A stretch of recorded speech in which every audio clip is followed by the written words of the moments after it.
Crisis just minutes away, but first, Donald Trump. Donald, nice to see you. Hi, Greta. All right, Donald, the president's proposed budget has a cap on the size or contributions to retirement accounts. Your thought about a cap? Well, I'm very surprised. It really discourages savings, and a lot of people that have worked all their lives and they wanted to save, and they've been really productive people, and now they're going to spend some of that money, which, by the way, is great for the country, and it's an investment. But those are the people that get hurt very badly. So it's a very, very big surprise to a lot of people. I think, frankly, a lot of Democrats are very surprised by it. Well, I think the amount that he has determined is, I think what it probably is rubbing a lot of people the wrong way is that he has figured or recommended that the annuity that you get from your retirement fund be limited to something about $205,000 or $250,000.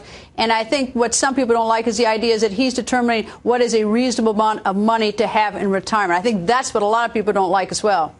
Well, it's $205,000, and frankly, it depends on what region. Now, $205,000 in certain areas is a lot, and in places like New York or California, it's not very much at all, and it really depends. I mean, you're looking at regions where it's so different. So it's very hard to set something like this. I would think this would be sort of like Obamacare, very, very hard to administer. Obamacare is having a tremendously difficult. Nobody understands what it even means. And they're having a tremendous time administering it. This is going to be another one of those deals. And by the way, not nearly as complex, but this is going to be very, very hard to administer and figure. I think to most Americans, $205,000 is an awful lot of money to have, and they would love to have the amount of money. I think that it's the issue is sort of the ideology of the government telling you what your annuity can be, whether or not 205 is a lot or not. But let me ask you another question related to that, is that I suppose a lot of people might be concerned because there's a lot of uncertainty about Social Security, and in terms of looking towards your future, being a good saver, if you think Social Security is not going to be there for you, you might be more interested in saving and putting into these accounts. Well, it's almost a conflict. You call it a conflict of interest, but this could be a redistribution play, and it's certainly a revenue grab, but it's a redistribution play. And I think a lot of people are going to be very upset by it, and I don't know what the response has been. This has just come up. But there are a lot of people. This is really affecting savers. And, ever since I can remember, people are saying save, save, save. This is really affecting savers. Well, especially the people who, instead of buying maybe a little larger house or buying a new car, those people who set the money aside because they happen to be those savers rather than using the money now, I think they're the ones that aren't going to like this particularly well. But let me turn the corner to another issue, North Korea. Right. The world is watching. Your thoughts about how we are approaching this potential crisis?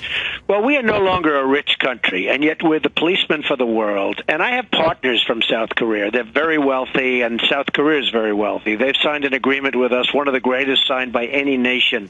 They're making a fortune in trade with the United States. And why aren't they paying us for this protection? We send our battleships, we send our missiles, we send everything. To turn on one of these things costs you millions of dollars, and we just send it like it's nothing. Why aren't they paying for this protection? What are we doing? They're competitors of ours. They compete with us. They compete very well with us. They really clean our clock for a lot of reasons, by the way, a lot of reasons that you don't even want to discuss right now.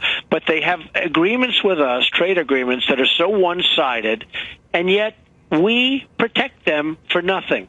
And I'm just saying, I'm not saying don't protect them. I'm saying, why wouldn't they pay? They're a very wealthy nation. Why wouldn't they pay for this protection?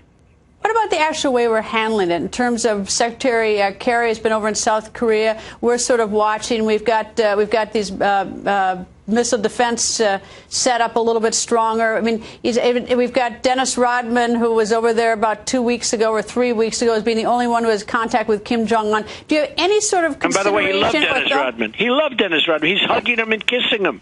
And he's saying, could somebody call me? Now, I'm not even saying call him. Look, you want to deal from strength, and this guy is obviously a strange character. But, he's hugging and kissing Dennis Rodman. And Dennis Rodman, as you know, is on Celebrity Apprentice. I said, Dennis, how was he? And Dennis liked him. I mean, I won't even tell you all he said, but he said, he's waiting for a call. Now, you don't want somebody to blackmail you into calling, and I understand that, but we have no diplomatic relations. We have nobody to talk. All we do is turn on the battleships, and we start sending people over there and spend billions and billions of dollars. And what are we doing? We're protecting South Korea, which is wealthy as hell. Why aren't they paying for this? This is all I say. Now, one other point. China could solve this problem with one phone call. I mean, one phone call. They can't survive. North Korea doesn't survive without China. They supply everything to North Korea. One phone call. So I think, personally, China's just taunting us. They could solve this problem so easily. They just don't have respect for our leaders. Donald, as always, thank you, sir. Hey, and congratulations on the new grandchild coming. Well, that's very exciting. Thank you very much, Greta.